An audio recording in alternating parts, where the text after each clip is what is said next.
Okay, so we'll start again. So what I'm going to do now is to give you an overview of what behavioral economic policy is. So you have heard a lot about behavioral economics and things that people do and irrational things that they may do.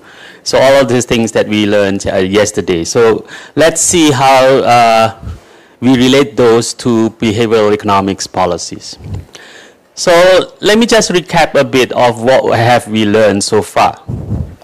So we know that people exhibit systematic behavioral biases and they show some limitations in their decision making.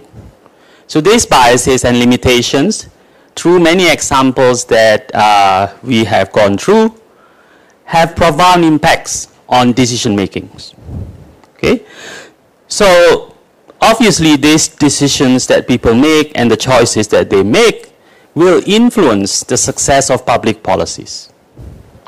So because of that, and here's where TAERE and Sunstein in the book Knetsch stress the importance of the need to design public policies in such a way that we consider what they call as the choice architecture. Okay?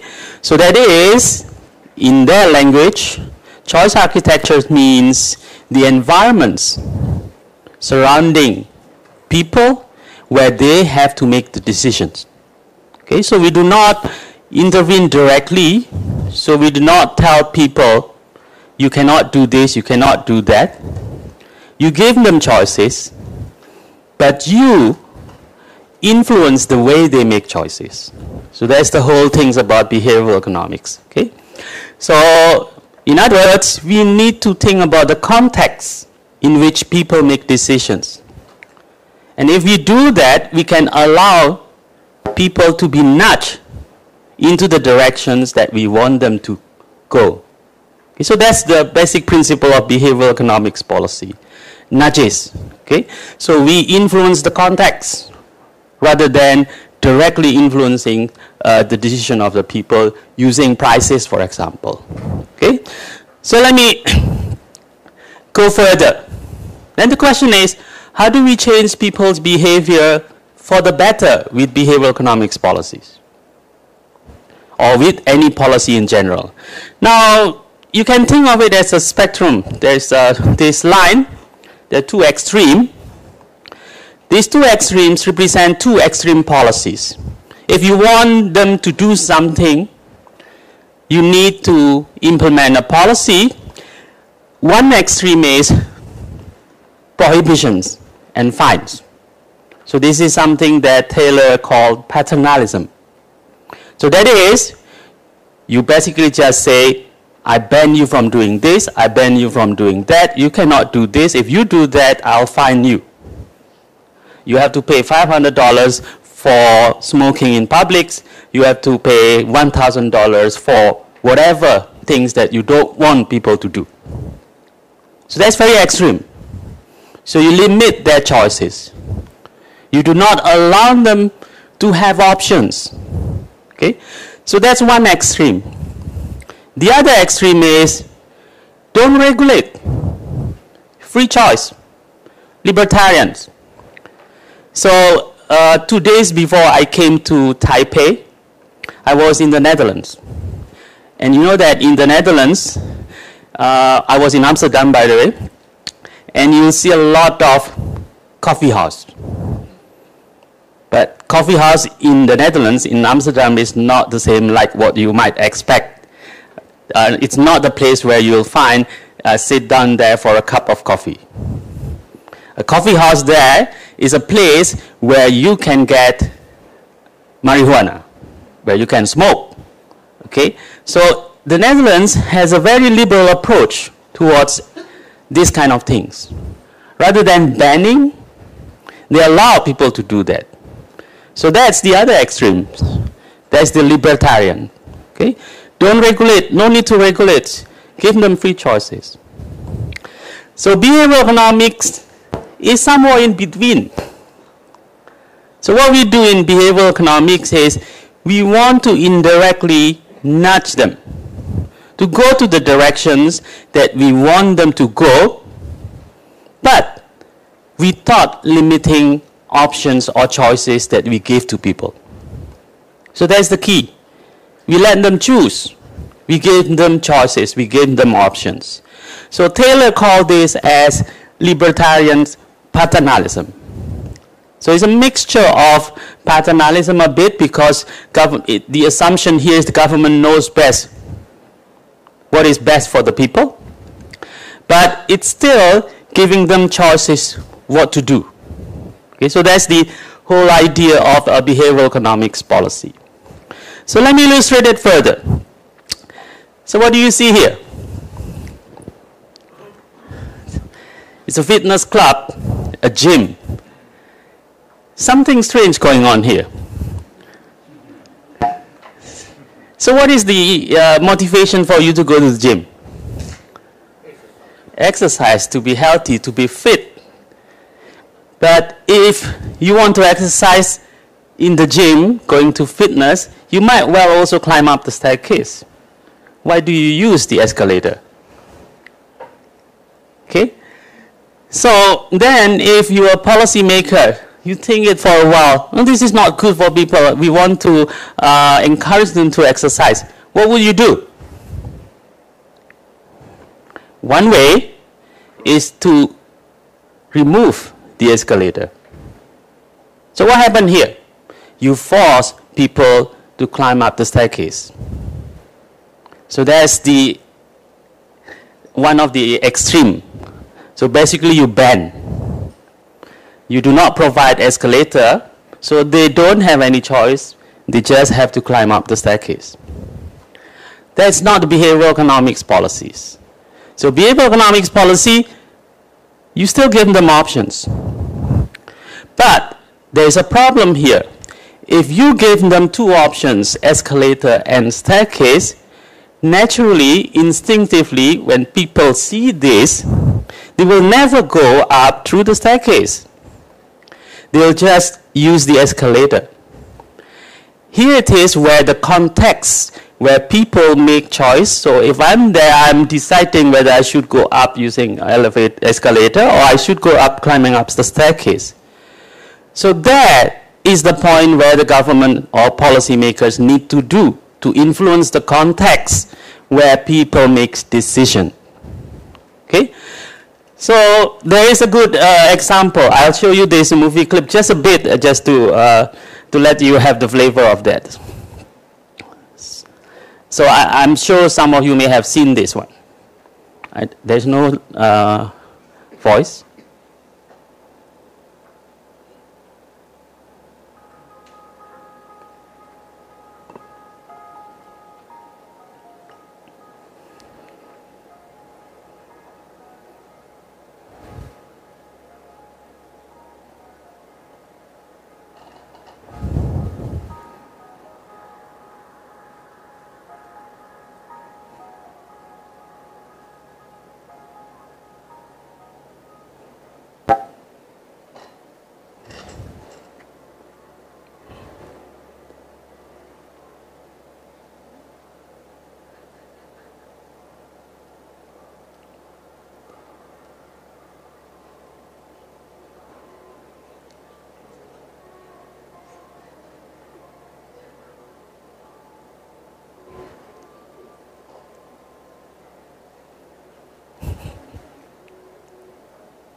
So that's a good example of what behavioral economics should be.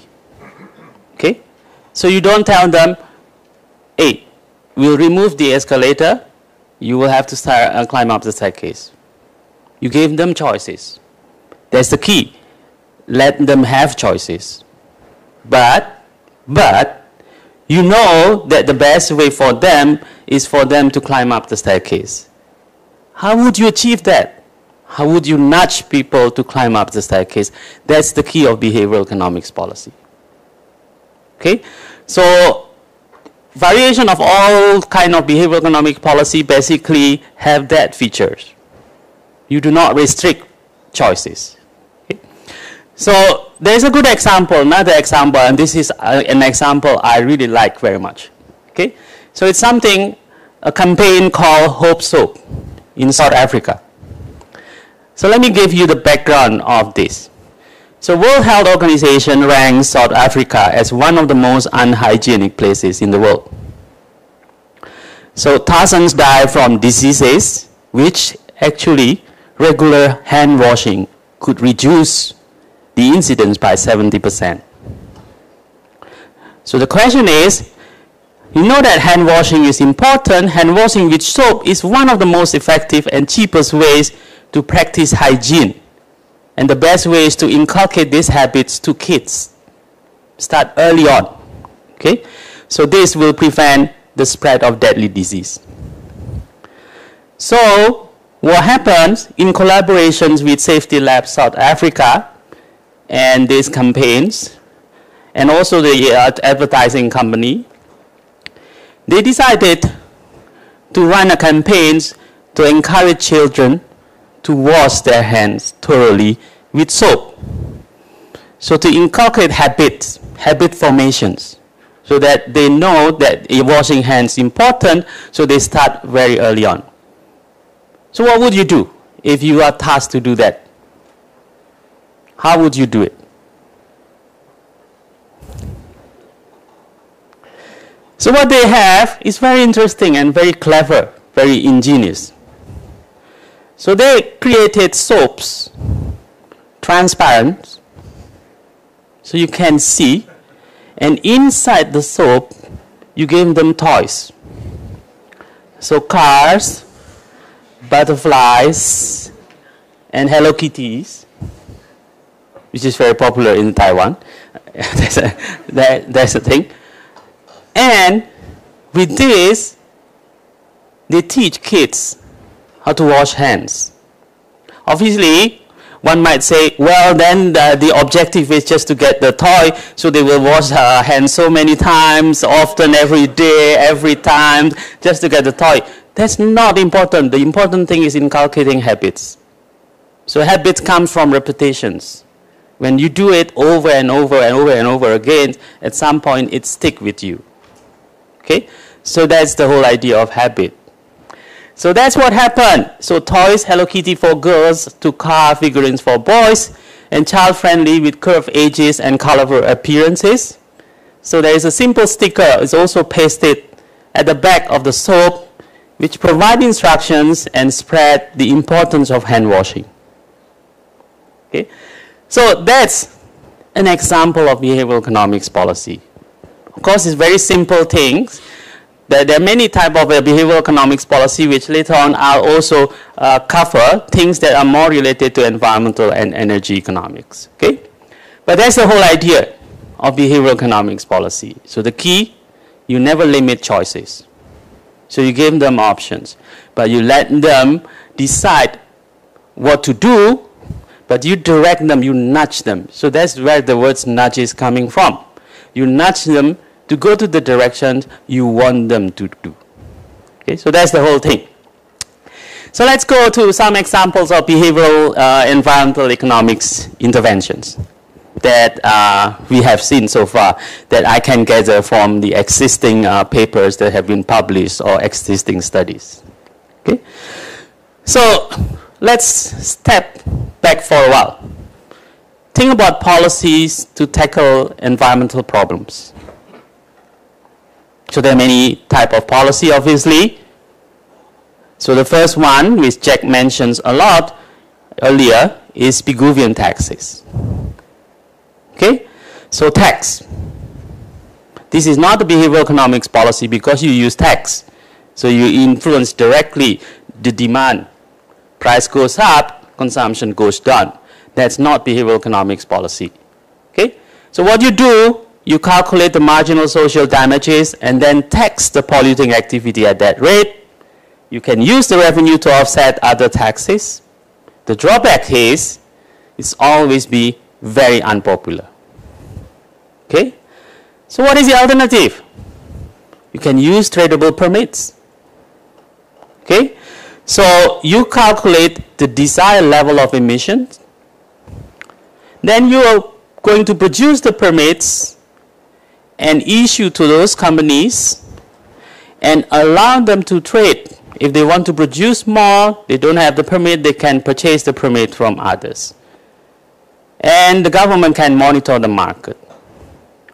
This is also not a behavioral economics policy. This is a very useful one using a market design, but this is different from behavioral economics-based policies.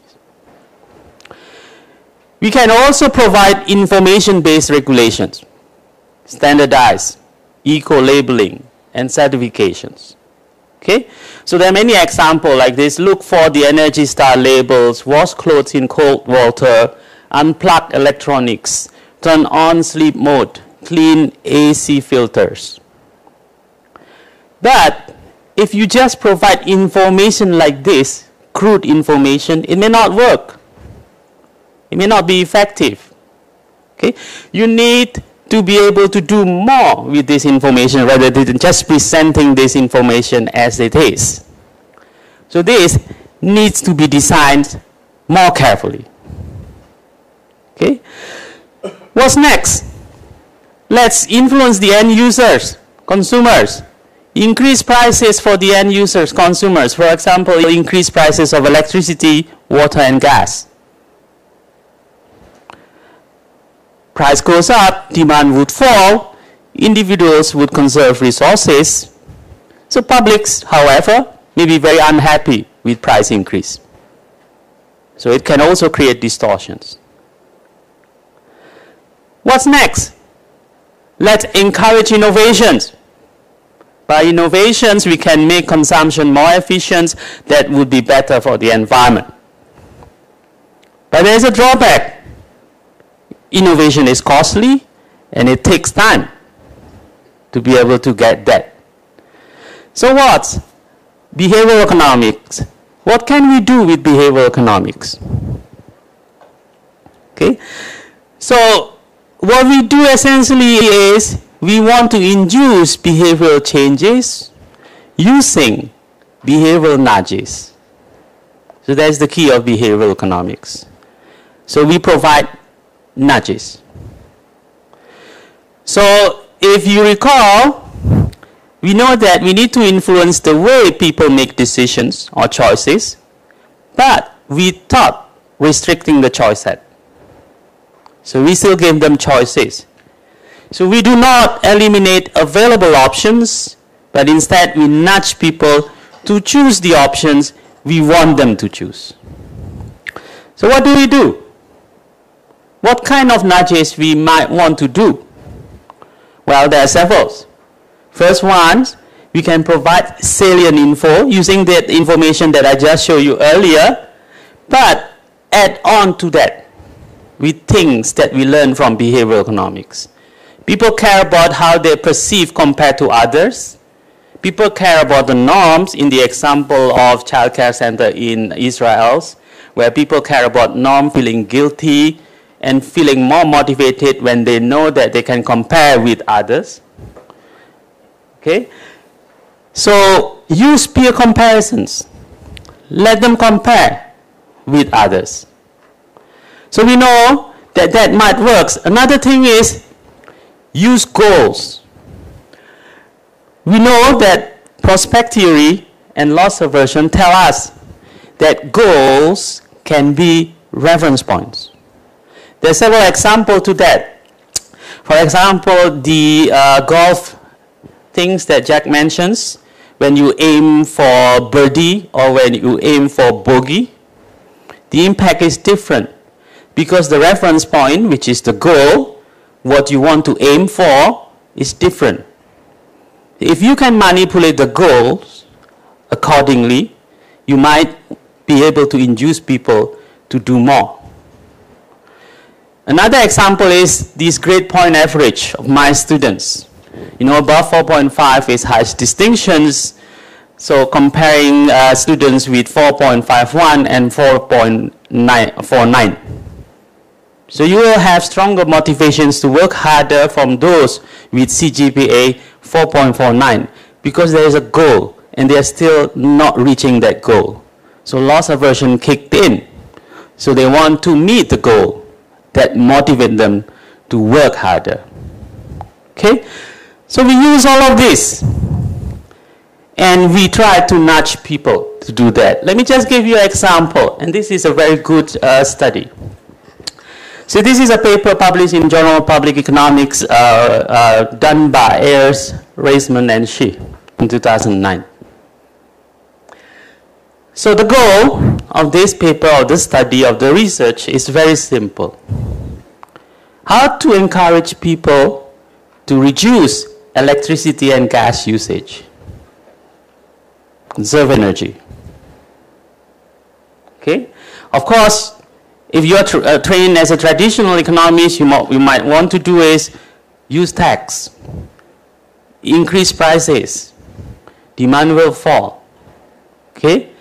But this paper is not going to do that, and instead, this paper, what the authors did, they ran field experiments, randomized control trials, with 85,000 households using random assignments conducted by utility companies in Sacramento, California.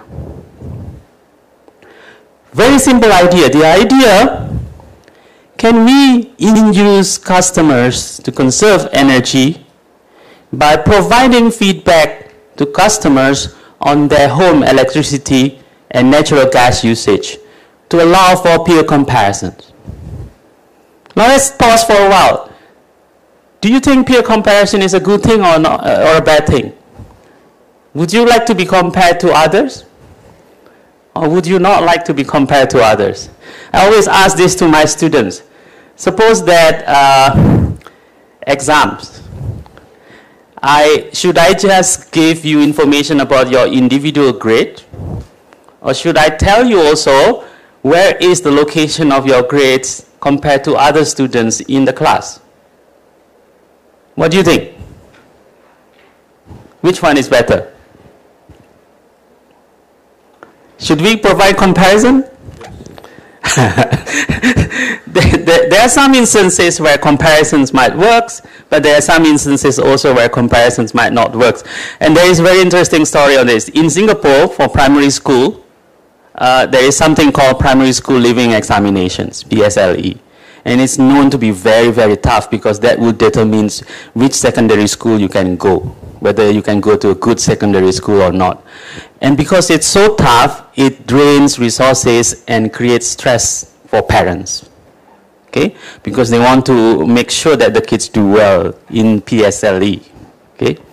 And several years ago, government also publicized the PSLE score and the relative score compared to the other students. So the question is, would that be a good idea? Providing informations, comparisons. People argue, that's not a good idea because it's creating a lot of stress for kids. So they will have to study very hard, and there's no life other than studying. So that's not good for them. So it's kind of creating race. So they are all in a race. But some others say, no, that's good because it can motivate you to work better. Okay? But not so long ago, government decided to remove these peer comparison components from the primary school living examinations. So there is no way you can compare with others anymore. Okay? So I don't know whether that's good or not, but to me, I think that's a good natural experiment where we can actually study the impact with or without peer comparisons. In this study, that's basically the whole idea. Let's provide peer comparisons. So there are several treatments, and each treatment has different feedback information given to customers. So this is the first example. So this is utility bill. You get the utility bill every month. So this information tells you last month you used 35% less electricity than your efficient neighbors. So that's you, that's your efficient neighbors, that's all neighbors. So if your energy efficiency for the month was great, there's a smiley face there. You should feel good about your energy efficiency and the saving this means for you. So that's one treatment. The other treatment, something similar. This is the report with a graph. In the last 12 months, you use 20% more than your efficient neighbors. At today's rate, this costs you about $85 extra per year. So you see there is an information about the cost that you would have incurred or would have been able to save had you been more efficient. Okay? Then another example is this. This is August neighbor comparisons. So this is you, and that's all neighbors, that's efficient neighbors, and there is this additional information here. You are below average. Basically, you've been told, oh, you're not so good, you're below average. And there are more feedback. So these are an example of feedback, something similar. So they tailor the feedbacks. They run experiments. They have 8 different types of feedback, and they randomize subjects, participants, 85,000 households to these treatments. They run it in between subject treatments, meaning that each household face only a treatment. Okay? So that's what they do. Guess what? Do you think it works? In this study, they found that there is significant impact on energy usage reductions in energy consumptions with a decrease sustained over time. So there is this graph. Let me explain what the graph is. This in the y-axis gives you the treatment effects. So that is the percentage change in kilowatt per hours. And the x-axis here is the calendar dates, the dates. So there is this vertical lines. This indicates the starting of the study. So when the study was initiated, this is before and this is after. Okay? So you look at the patterns there, that's what happened before, normalized to that. And this is what happened after. So there is a reduction. So the treatment effect is significant. Okay? And this reduction is sustained over time. So in this example, it does work. So peer comparisons providing that works in reducing energy consumptions. Okay? So this is an example of behavioral economics-based policy. There is another, this is in Singapore. I don't know what happened in Taiwan. Maybe you also have something like comparisons. So you're comparing with what? Your neighbors or your efficient neighbors? I don't know. But in Singapore, this was before. So before is very crude comparison. So this is electricity, this is gas, this is water. So you have the consumptions, and this straight line here is national average consumption for your house type. But it depends on income. Of course, house types can signify some similarity in terms of income, but location also different and things like that. So, and if I have this kind of bill and I see, oh, I'm comparing myself with national average, it doesn't really actually give a very salient comparisons to me. Why should I compare to national average? Who is my national average? I don't know. Okay? So, after that, just about a year, so they changed the format. So you have slightly better, but they can do a bit still better by providing all kind of information. So what we have here, we have neighbors average, we have national average, and we have your consumptions. So in addition to the national average, we have the neighbors average there. Okay, so you can compare yourself with your neighbors and with your national average. So there is possibility of doing that kind of comparisons in Singapore at least. Okay, so this is something to do with behavioral nudges. So another study which I want, yes?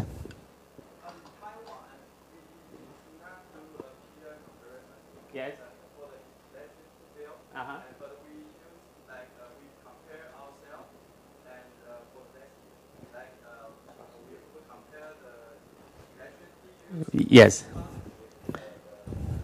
Yes.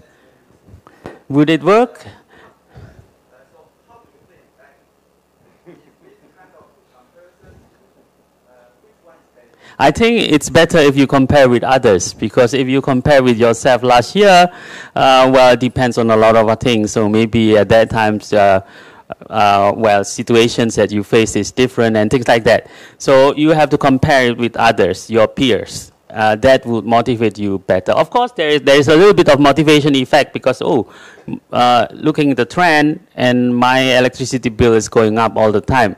So I have to do something. So it might work a bit. But to make it even stronger, perhaps what you need is comparison with others. Yes? Yeah, in my situation, when I compare with my neighbors, I feel I'm very poor because their electricity bill is more than 4 times, 5 times than me. Then I feel, why I'm treat myself so bad? So I increase a little bit more.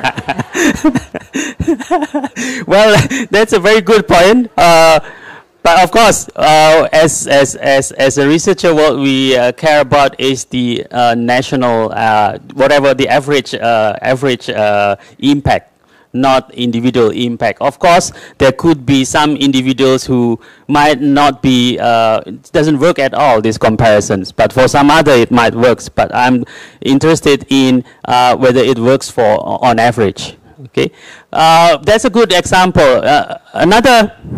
Something that is very common is on food. So if you look at, you buy food, you go to the supermarket, you'll see there is this nutritional label. So what is the suggested, whatever calorie that you get if you take this? So you look at all kind of different products and you think, this one has too much calorie. I don't want to take this, I want to take something else. So the same impact is there. So suppose you compare with that nutritional labels and without that nutritional label. Do you think giving nutritional labels might work? It depends. If you think that you have always been very living very healthily, and you find the suggested intake level and say, oh, I'm still below that, so I can eat more. So that might well be possible. But again, so we look at the average effect rather than individual effect. Any other question? Okay, if not, let me go through another study. So this is something similar. This is a study done by Alcott, Hunt, and Kessler.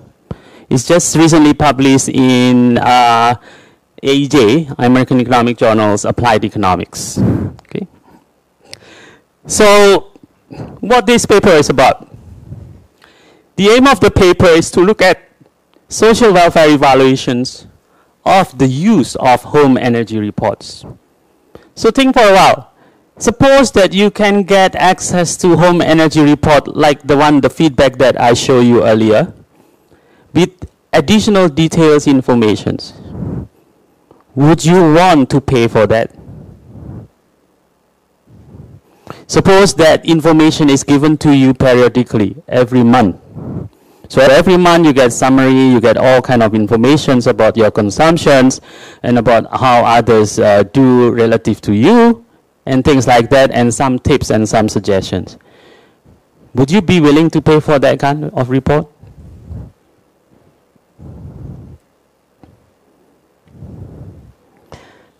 Some people say, yes, I will be willing because I'm interested in how to reduce my energy bill. Okay? Some others may not. depending on individuals, of course. So what this paper is trying to do is to measure social welfare, evaluation of giving this kind of report, which provide comparisons of energy usage of a household relative to its neighbor, and some energy conservation tips. So by measuring the willingness to pay for these home energy reports, so the authors hope to be able to estimate what will be the welfare implication of this kind of behavioral nudges, if any. Okay? So these home energy reports can be individualized and can potentially be sold to customers who want to be more efficient in their energy spending. So what they did, they ran field experiment. So they let customers, their participants, use this home energy report for free over some periods. So in their study is a year. So they get periodically every month home energy reports. And then after a year, going on to the second year, so the researchers conducted a survey. So in that survey, they elicited the willingness to pay for these home energy reports. Okay? So let customers use them for free over some periods and then ask them their willingness to pay for future home energy reports in the second year. Now the key here is that how would you do this? How would you elicit willingness to pay here? This is experiment, by the way. It's a refill preference type of experiment. In all kind of willingness to pay and willingness to accept WTP, WTA assessment, you use survey. That is stated preferences. What you think you should do, not what you will actually do. This is experiment.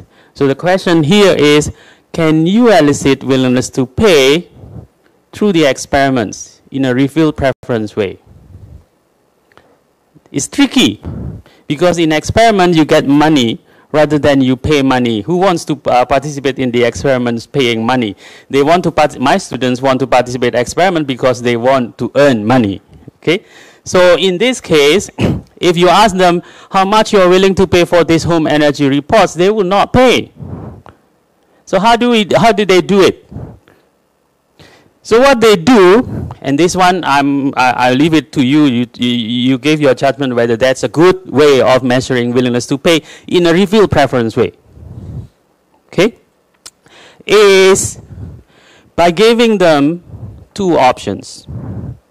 One option, giving them access to these home energy reports plus a certain amount of lump sum money. And the other options is just a certain amount of money. So it's like a multiple price list if you elicit risk preferences. So you have two options, option on the left and option on the right. Okay? So they vary the amounts of the options. So that's the way they do it. I'll show it to you the survey that they did later. Then this field experiment was done in upstate New York over 2014-2015, and then the second year is 2015-2016 with almost 10,000 residential natural gas customers. Okay, so this is the home energy reports, something very similar to the earlier study I mentioned. Okay, because all of these reports are actually produced by the same company. Have you ever heard about O-Power? So that's the company that produced all of this, allow you to compare with others. I don't know whether O-Power is here, probably not, but in the US, O-Power is quite big. Okay, so that's the report. What you do, whether you're good or not, and this is the last 12 months neighbors comparison. You use 81% more natural gas than your efficient neighbor. This costs you about $229 extra per year. Okay, so that's the information provisions, and that's where the peer comparison comes in.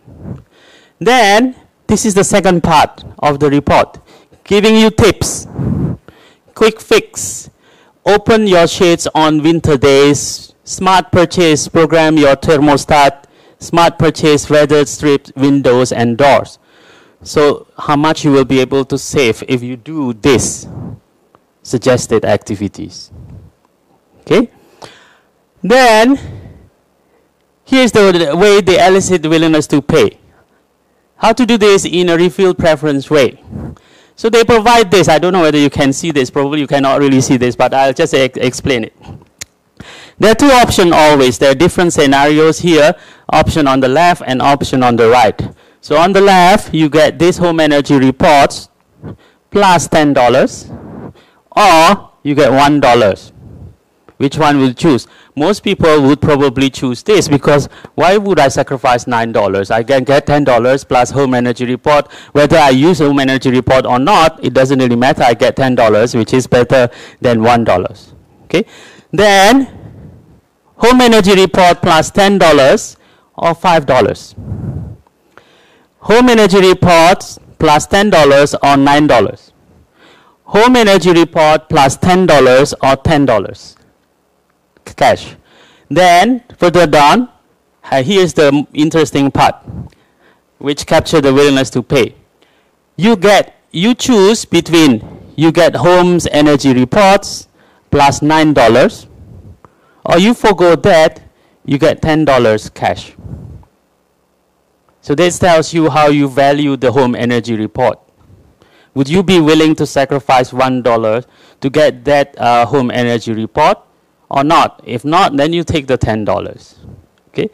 Then, further down, the home energy report plus $5 or $10 cash. So that is, would you be willing to sacrifice $5 for the home energy report? If not, then you get $10 cash. So obviously, if you are willing to sacrifice 5, you would also be willing to sacrifice 1. Just logical consistency. Okay. Then further down, would you prefer to get home energy report or $1, or home energy report plus $1 or $10 cash? So would you be willing to sacrifice $9 for the home energy report? If you think that the home energy report is useful, you will be willing to pay for the home energy report. So that's their strategy, that's empirical strategy. So that's also the reasons why they do the experiment, the first stage, where they provide this home energy report for 1 year for free. So they build the habits. So they get accustomed to use this home energy report. And then if they find this home energy report is useful, can save their energy bills, then they must be willing to pay. But of course, you cannot ask them to pay money to the experimenter. So the way they do it, and this I had a discussion with Jack some days ago. The way they do it, I give you money first. Tell me how much you're willing to sacrifice by giving back to me. So that's the amount that your willingness to pay. So your willingness to pay here is the same as your willingness to sacrifice the money that comes from the experimenter. Yes? Because I have a question about this research. I want to know what's the purpose for the question 1 to 4, because it's like obviously. Okay, so this is just for the sake of completeness. Of course, this doesn't make sense because I think most people would not want to get $1 and forgo this $10 cash. Okay. So, but you'll be surprised that, I don't know, in the data, at least the data that they show in the paper, you will find some people like that as well. I don't know, maybe because they don't understand what to do in the experiments or something else, but that's not the point. I think the reasoning that the authors gave is to give some kind of a consistency in terms of choice. So you have something like a multiple price list here. Good questions. Okay, so what do you think? Do you think this is a good way of eliciting willingness to pay in a refill preference way? I think so, but Jack's, although Jack say, no, because this is the money of the experimenter, your willingness to sacrifice, it's not your money, so it's not really actually measure your willingness to pay. But to me, I think that's a good approximation. I don't know. So that's something that, but it is a methodology. If you want to find an alternative to stated preferences approach, where you measure using contingent valuations, willingness to pay or willingness to accept. Question? I saw somebody, I want to ask question. No? Okay. So let's see. So they have used these home energy reports for a year, so the willingness to pay for another year is used to measure the welfare from receiving more home energy reports. So that's the way they measure welfare. So what I found, average household is willing to pay under $3, and that is calculated to be 57% of the energy cost saving produced per day, I think. Okay. So the remaining 43% is of a measure of time, comfort, and psychological cost required to generate the energy saving. So this is the way they do the experiments. There are two treatments, report and control. The control, they don't get any home energy reports, nothing. But this group get a home energy report, and then they split further for the willingness to pay elicitations. Okay. So here's the willingness to pay for home energy report. So most of them willing to pay, on average, is around $3. That's what the result says. So the difference between the red bar here and the gray bar, because they conducted two types of survey. So the red bar is coming from the phone survey, and this gray bar is coming from the mail survey. By the way, this is revealed preferences because they get whatever they chose. They chose. Okay, so if they say, "Oh, I'm willing to forego $1," okay, I get a home energy report plus $9 rather than $10 cash, then that is going to be the payment that they get. Okay, so that's why this will determine the way they are going to be paid in the experiment. Okay, now the result. Significant individual heterogeneity in the willingness to pay for the nudge. Some are willing to pay for the nudge, and some minority consumers do not want to be nudged at all. Okay. Now, nudges works. Why it works? Because it creates emotional tax on bad behaviors. Discourage them to do things that is not good for them. Okay. It's also provide informations, and this. Ooh,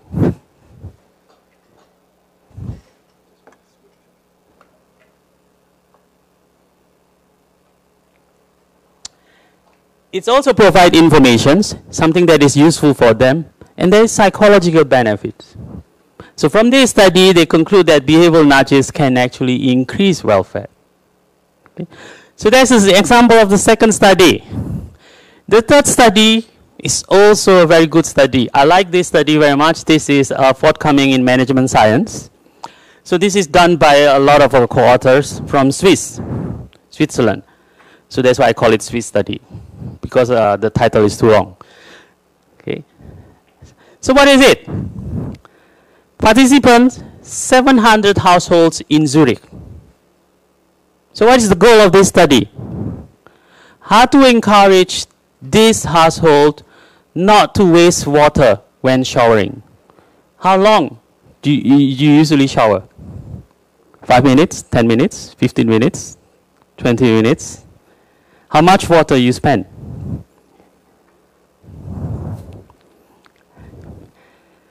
Can you save water by not showering too long? Yes, you can. Yeah, so it's a lot in terms of saving. So that's what they want to do. So the data shows a typical shower lasts for 5 minutes. Typical shower. So you can compare yourself with this average. Now, 7% of one's daily energy use. So this is equivalent to 7% of one's daily energy use. So it's about 2.56 kilowatt per hours. And it's equivalent to 35% one's... I don't know why.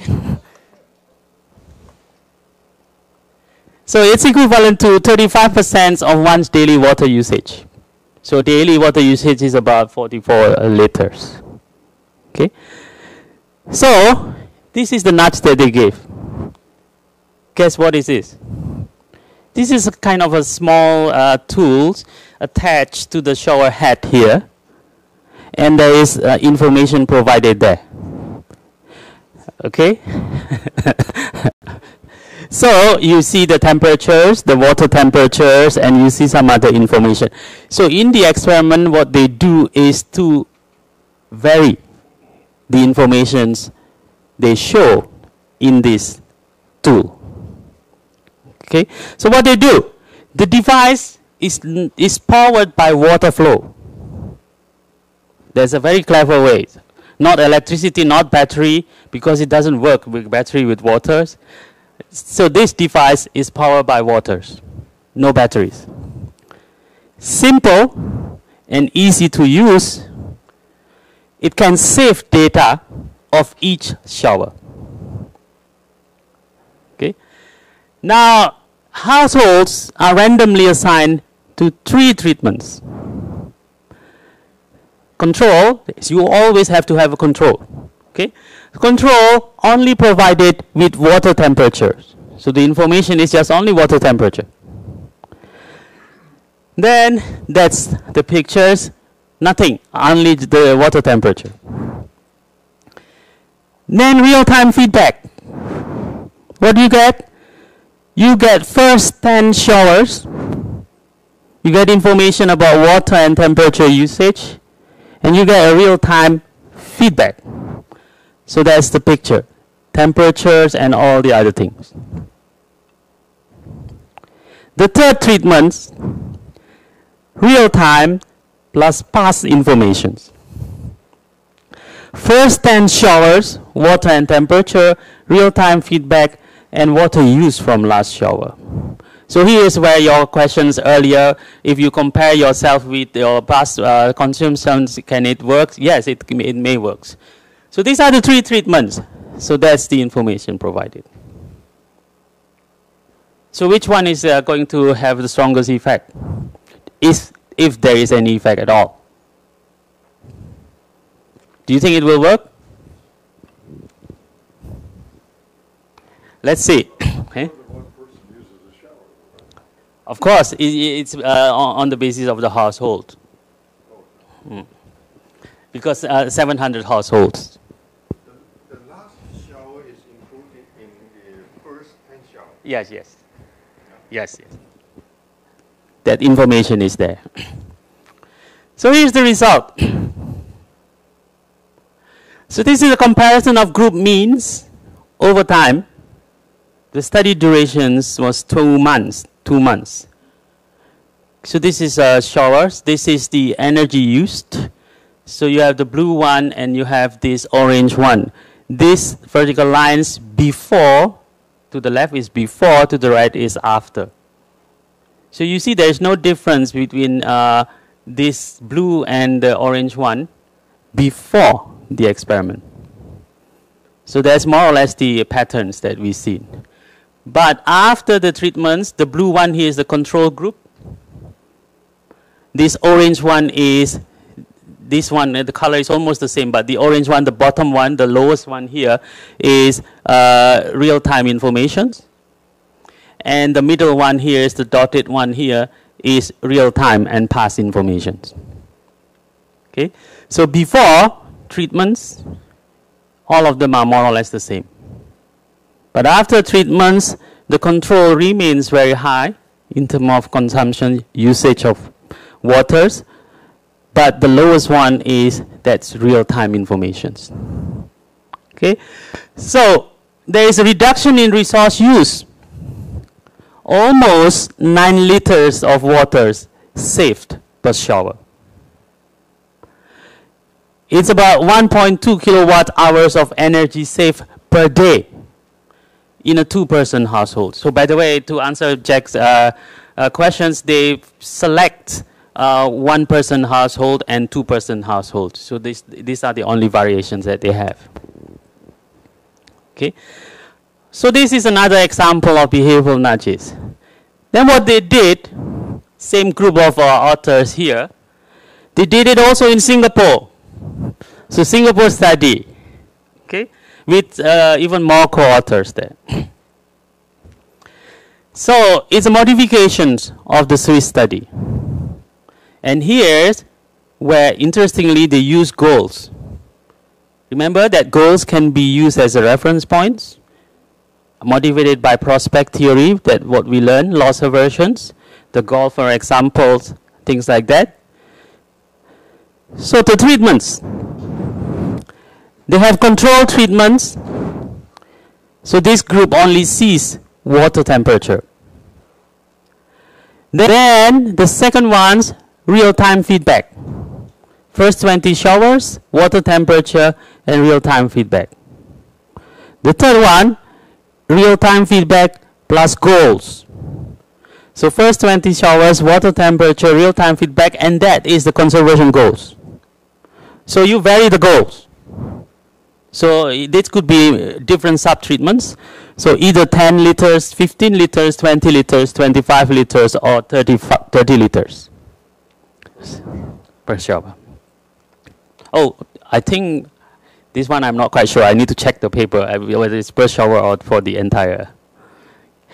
So that's the tool, the device.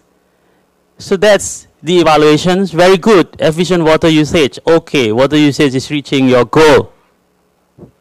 You are not yet there, but you're almost there. Imagine if you are told by someone, hey, you are not there yet, but you're almost there. You'll be more motivated, I think. Too much. Water usage did not meet your goal. Okay, so that's the information provided. So let's see the result. So the reduction in water consumption is going to be significant from their results, and setting goals work best in reducing water consumptions. So the motivation is loss aversion and prospect theory. So these are the examples I mentioned earlier about the golfer and about the GPA. And here's the result.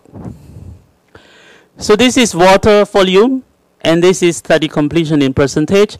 The blue one here is the control group before and after. If you look at the before, they're all lumped together there. So this is control groups. That is the real-time feedback. This is the real-time feedback with goals. So the lower it is, the better.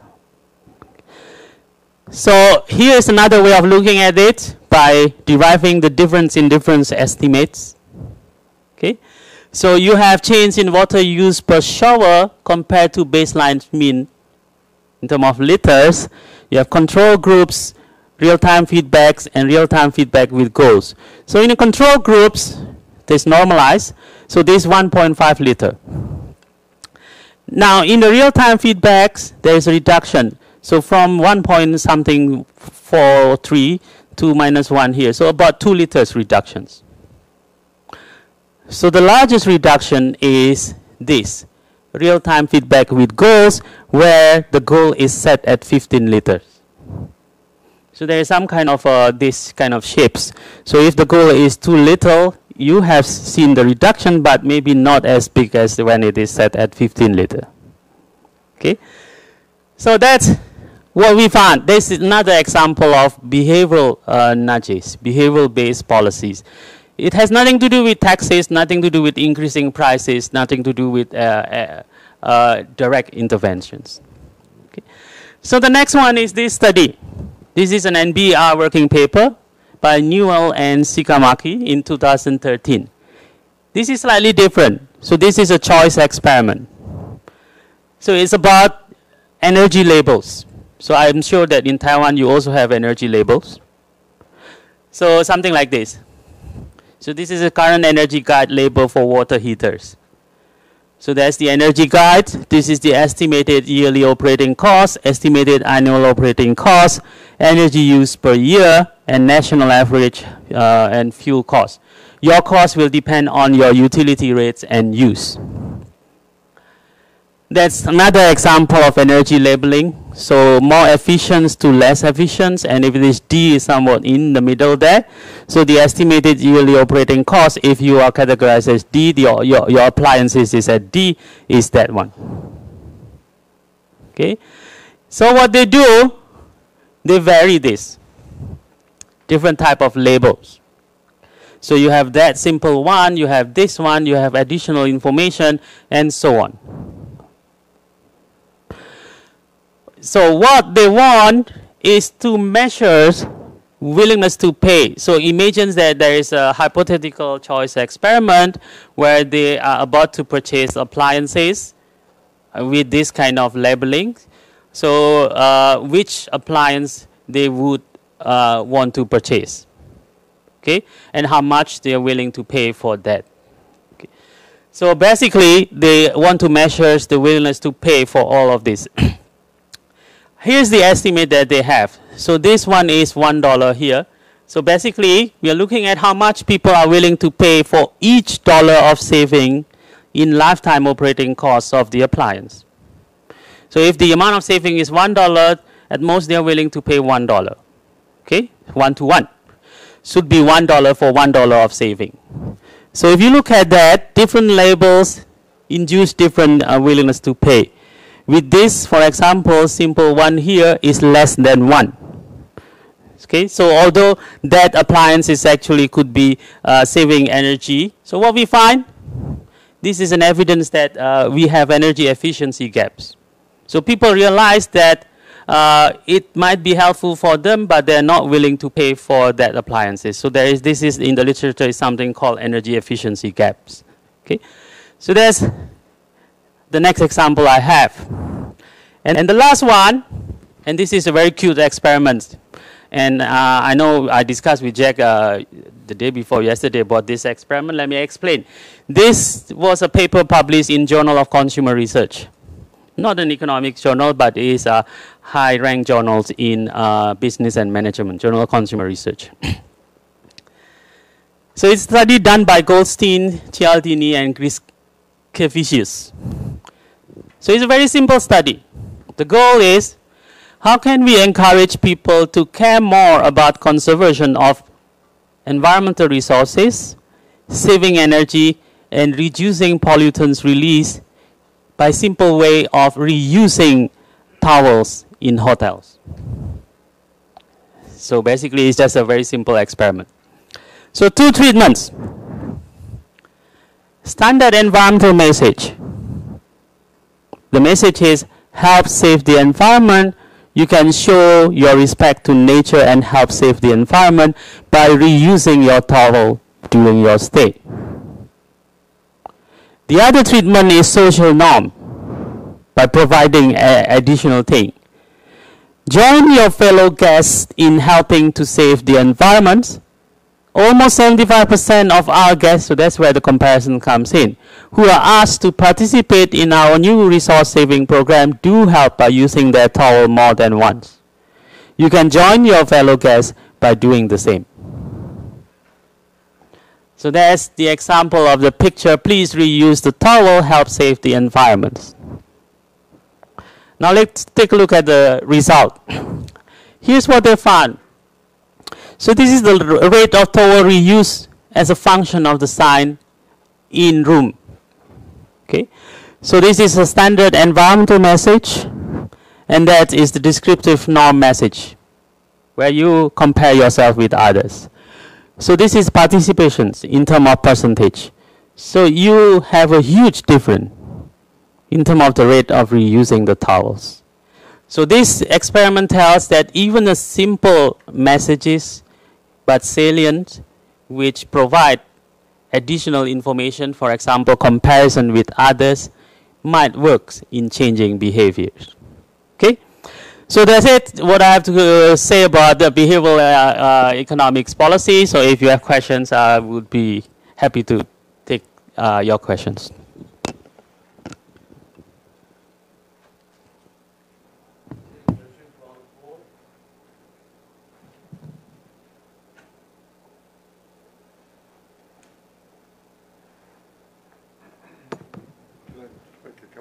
Yeah, sure.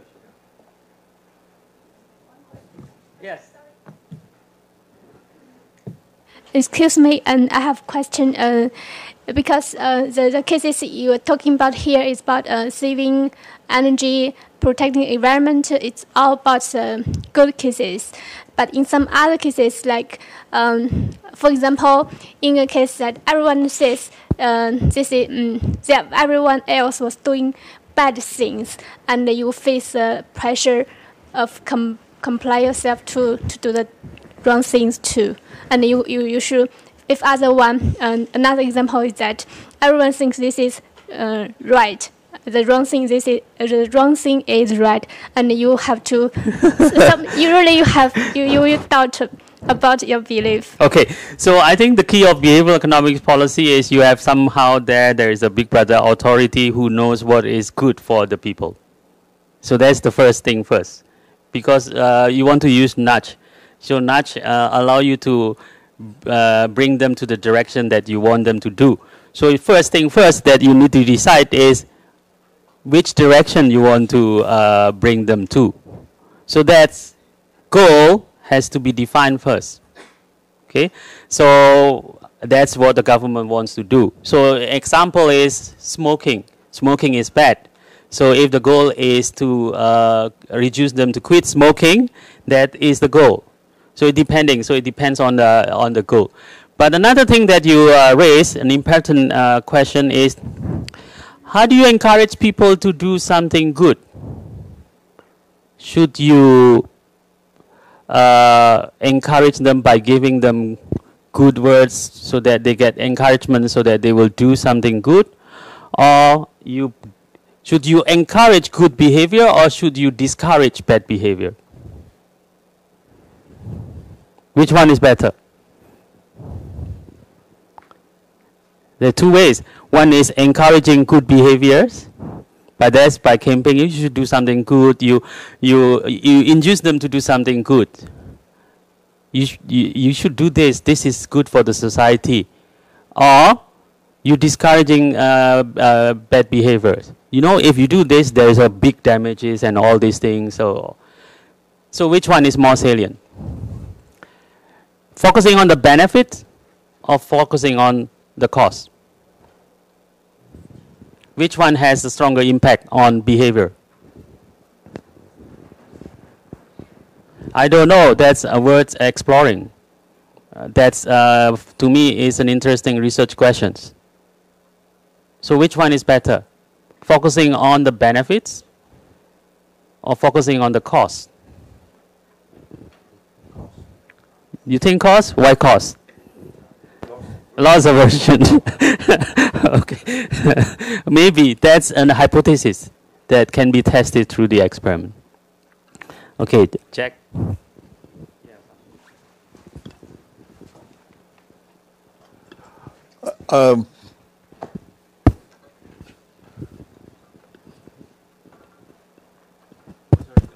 Is it on? Yes.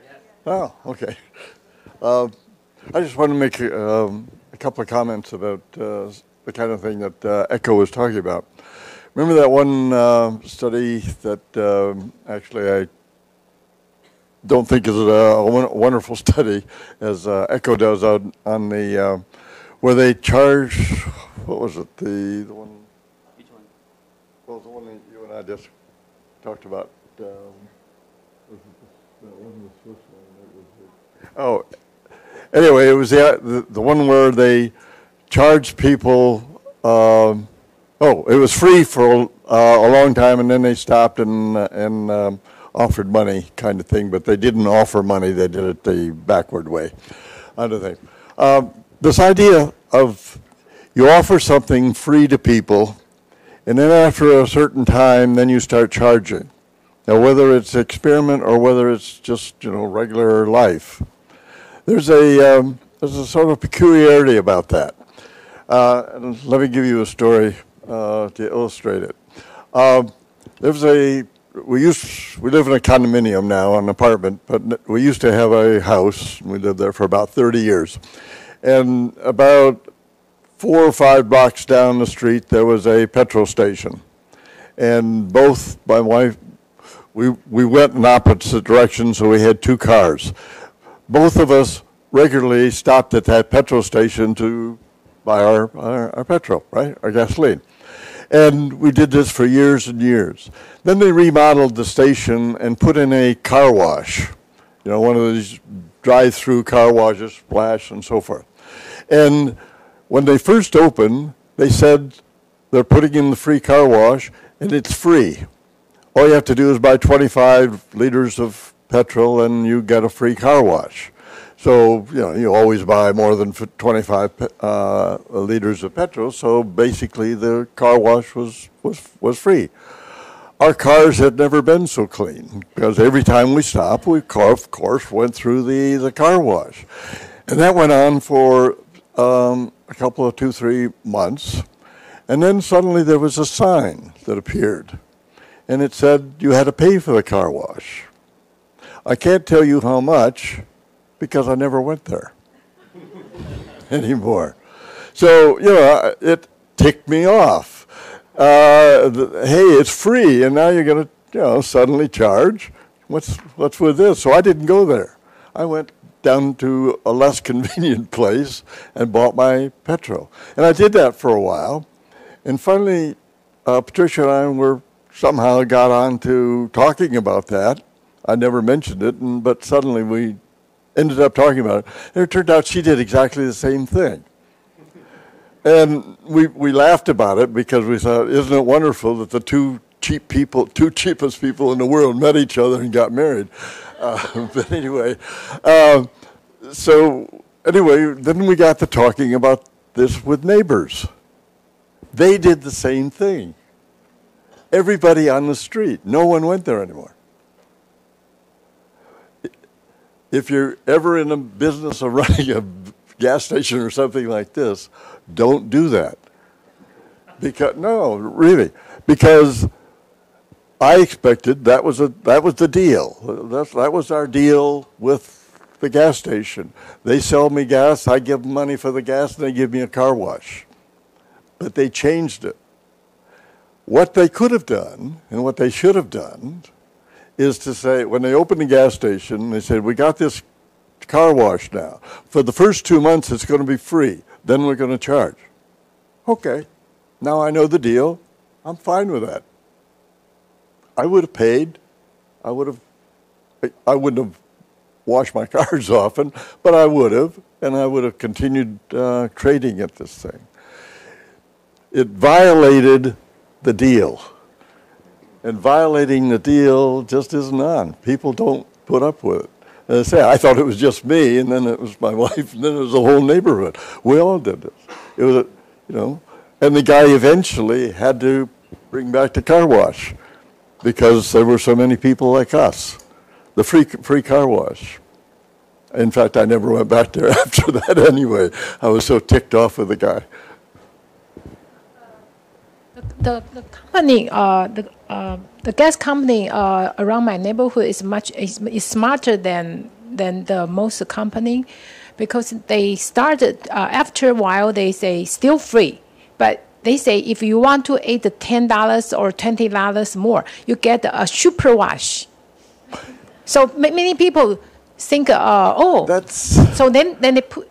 Then later on, they have several degree. They can have a luxury wash. You got $60 more. So then the business, the boss tell me the business is very good for the luxury wash, because they think $6 can have a luxury means very good, So he make a lot of money. You might be able to sort of salvage that way. That's right. The way this guy did it was really just terrible. A normal wash is still free, but very few people use the small wash, the normal wash. Yeah. Okay, I just wanted to make a comment about that towel study.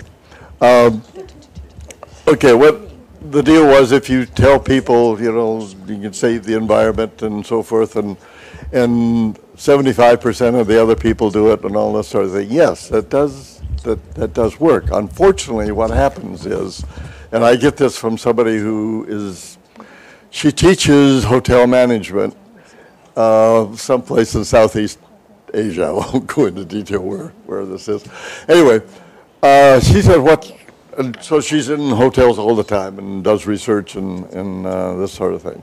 She said these programs, and she claims it happens all over the world, and I suspect she's probably right, is that the hotel wants to do this. It looks like they're paying attention to environmental stuff and so forth. They look good. And it is, it's a worthwhile thing to do.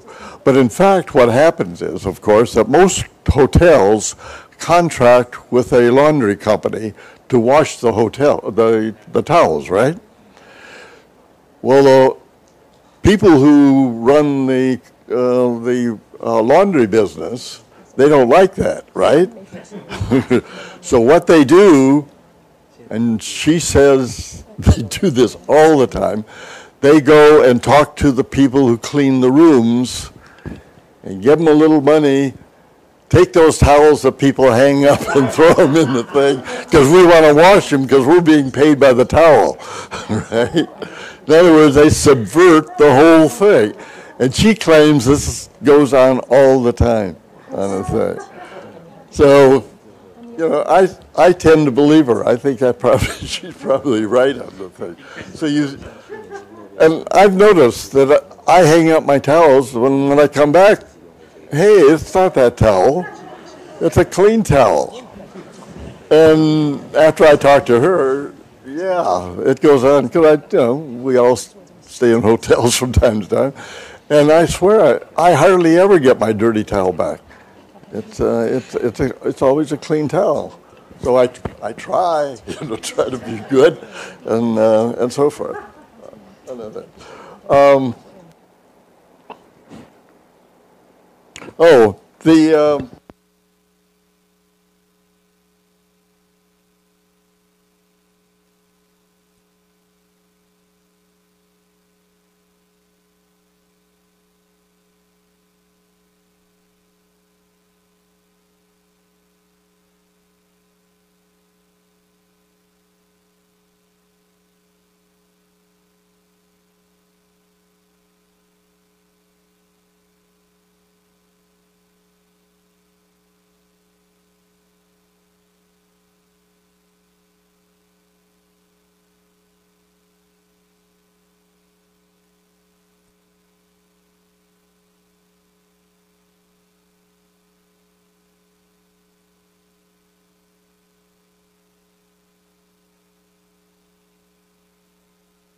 Because you discussion about the experiment that just the lecturer made, and it's about the tickets one, the information that the government offers, and also the tickets. And you explain why you think the experiment is not working is because the car washing example by yourself. But I think these two cases are not comparable, because the first one in the experiment, in the paper one, is by offering the extra money. So if you compare with the car washing, it's not the loss and the gain. So I think it's Yeah. So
and that's why it works so effectively.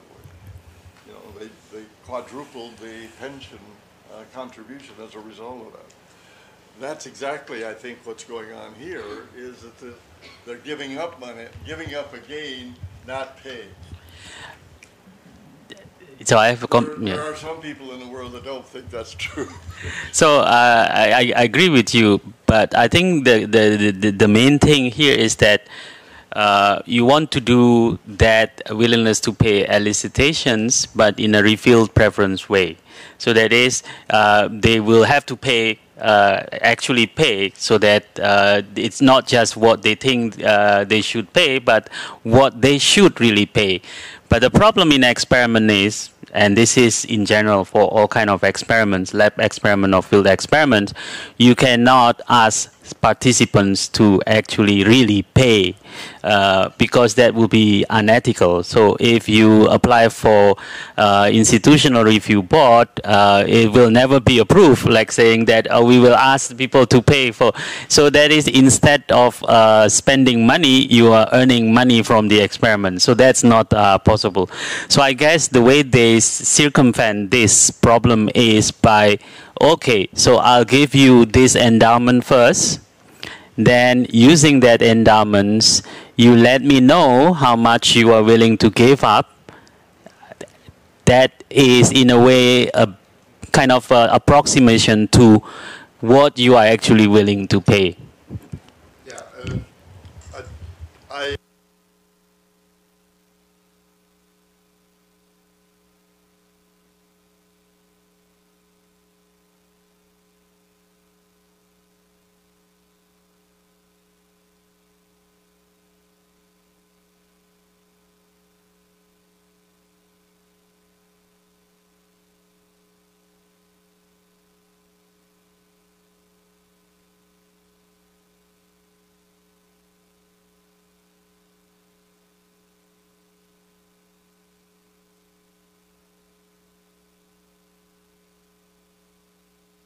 Yeah, recently I'm thinking about a very important issue or policy questions, and I mentioned to you too. That's about the how to nudge people or the public or to deeply reduce their carbon emission or energy or fossil fuel usage deeply, very deep, in order to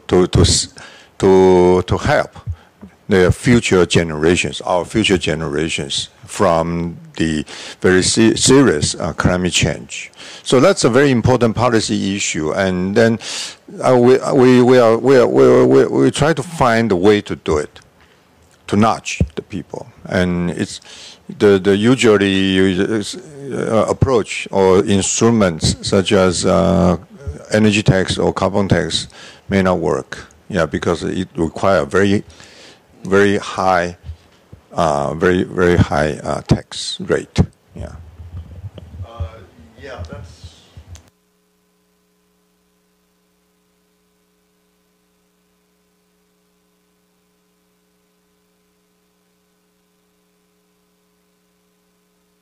Things we want to do this afternoon is have a kind of an open discussion about what kind of things that are suggested.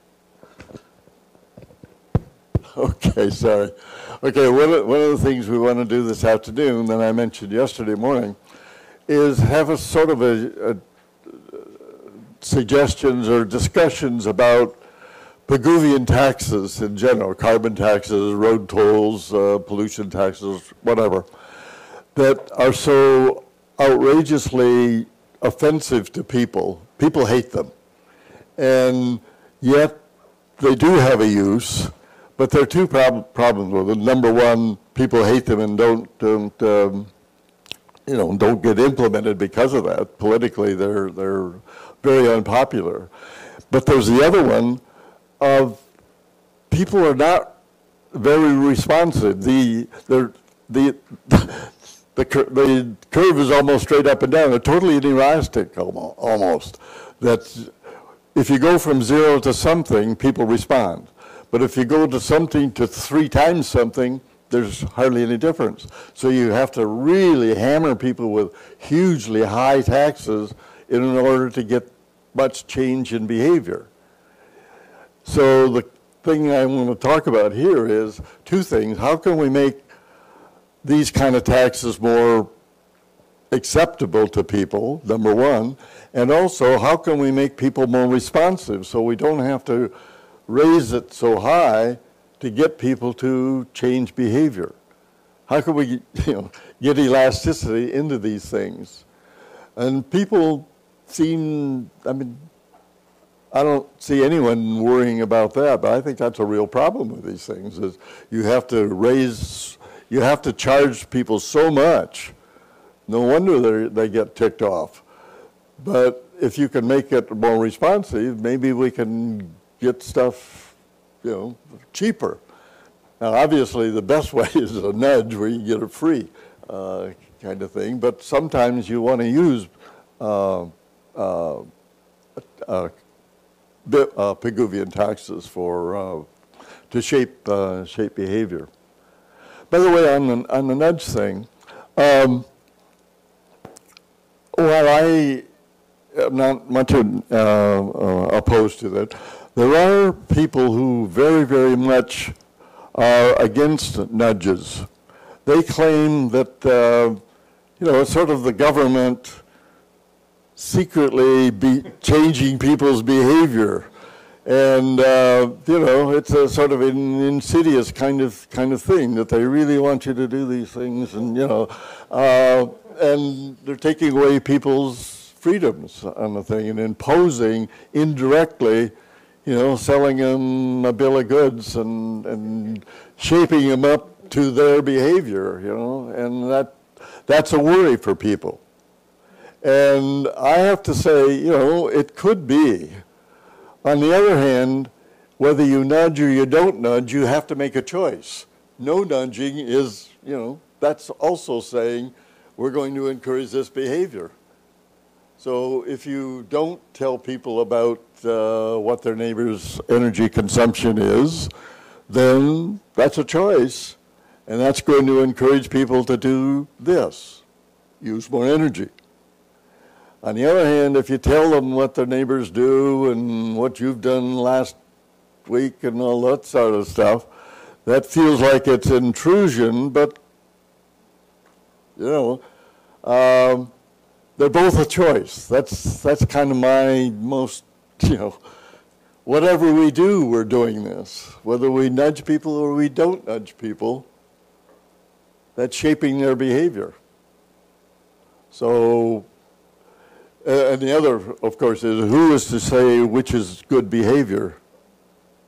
Well, in most cases, I think it's, you know, saving energy is good, but on the other hand, other kinds of things, there may be differences of opinion.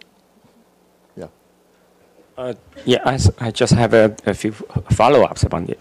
The first thing I think about the nudging is like, it seems to me that nudging is a context-dependent economics, and the standard economics it really depends on context. The only main context is materialistic, you know, incentive. So in Pigouvian tax case, that's simple. Because realistically, if I use more gasoline, I'll be hurt. So when you have a tax, I will use less gasoline because the relative prices change in Pigouvian tax. But in nudging thing, I think it seems to me it's like a context depending. So how to devise a nudging is like an artistic work. We don't have a systematic way to do that. It seems to me like this. And the second thing is about the libertarian critic on nudging. I think most of them are from libertarian, the critics, from libertarian, especially American libertarian. And I think the critics, they have two aspects or two dimensions. One is it deprive they don't think it's a libertarian paternalism. They think it's real paternalistic by nudging. So this is from the view from like individual choice, whether government can shape people's taste. And then the third thing is that, like, I think this has some to do with Ms. Zhang asked, how the government determine the goal. And if from pure economics point of view, we don't know,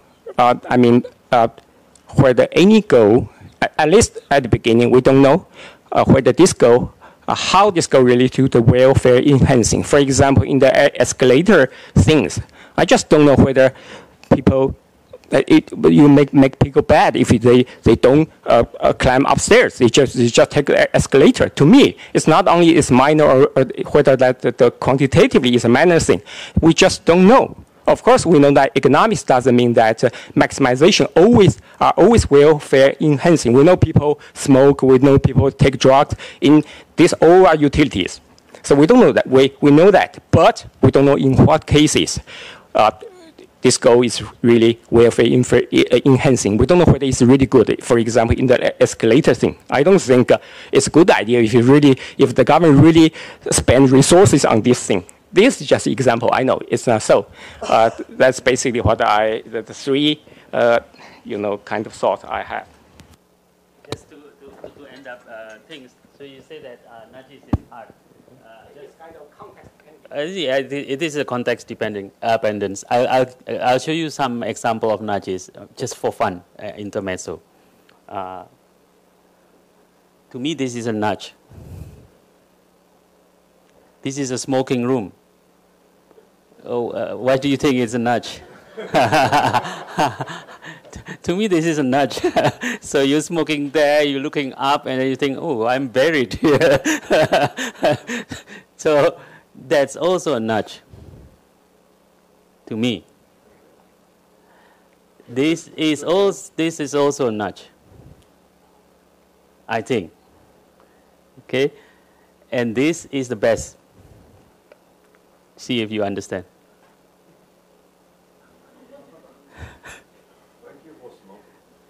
And at the back is a funeral homes and crematory.